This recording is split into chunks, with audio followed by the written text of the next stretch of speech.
नमस्कार विद्यार्थी मित्रांनो, ह्या यूट्यूब चॅनलवरती तुम्हाला मराठीमध्ये इंग्रजी कसं शिकायचं हे आपण शिकवतो. आणि पहा, आपण टू बीची रूपं कशा कशा पद्धतीनं आपण वापरली पाहिजे ते आता या उदाहरणाच्या मदतीनं आपण पाहणार आहोत. जसं की समजा आता तुम्हाला माहिती आहे की मी याच्या आधी काही सेंटेन्सेस दिलेले, त्यामध्ये वॉज कधी वापरायचं, वर कधी वापरायचं, ॲम कधी वापरायचं हे तुम्हाला सांगितलेलं आहे.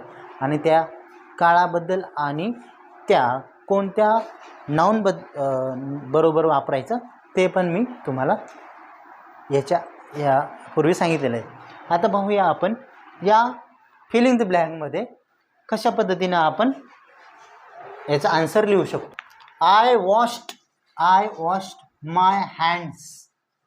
इथं आपल्याला कळतं आहे की मी माझे हात, हँड्स आलं इथं बघा, इथं यस लागलेलं आहे म्हणजे हे दोन हात झालेले आहेत, म्हणजे इथं काय झालेलं आहे, प्लुरल फॉर्म झालेला आहे नाऊनचा.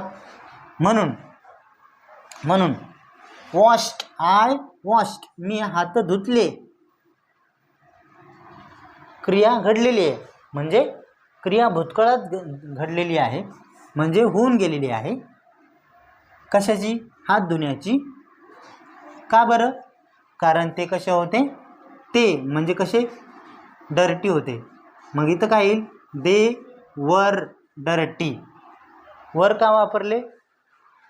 पास्ट टेन्समध्ये क्रिया झाली आणि प्लुरल नाऊन होतं हँड्स, त्यामुळं आपण तिथं वर वापरलेलं. आता पुढे पाहूया, हर आन्सर, तिचं उत्तर, एकच उत्तर, म्हणून इथं येईल वॉज करेक्ट. तिचं उत्तर करेक्ट होतं. पुढचा येस्टरडे म्हणजे काल. येस्टरडे वरूनच आपल्याला कळतंय की ही क्रिया कधी घडलेली आहे, पास्ट टेन्समध्ये. म्हणून there dash two baby sparrow in the nest. There इथं काय होत्या, दोन होत्या बेबी, म्हणजे देअर वेअर. इथे there were two baby sparrow, two baby sparrow, two baby sparrows येईल इथं, एस येईल इथं, सॉरी. म्हणून इथं काय आहे, वर येईल, म्हणजे plural form of the noun. Gavin is the name of a person. Okay. Once dash once my best friend. कधी काळी माझा गाविन हा मित्र होता म्हणजे वॉज. आलं का लक्षात? The curtains dash torn and so I bought new once.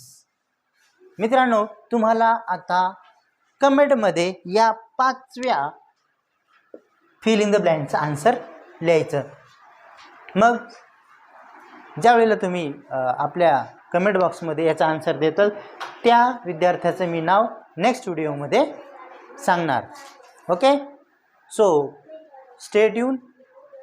If you understood this, like this video and subscribe our channel for the new video.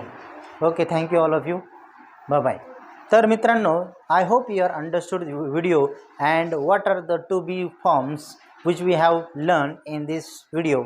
So if you are not understood, tell me in the comment box, and if you are not subscribe our channel, please subscribe our channel and the notification bell. Thank you all of you. Jai Hind, Jai Maharashtra.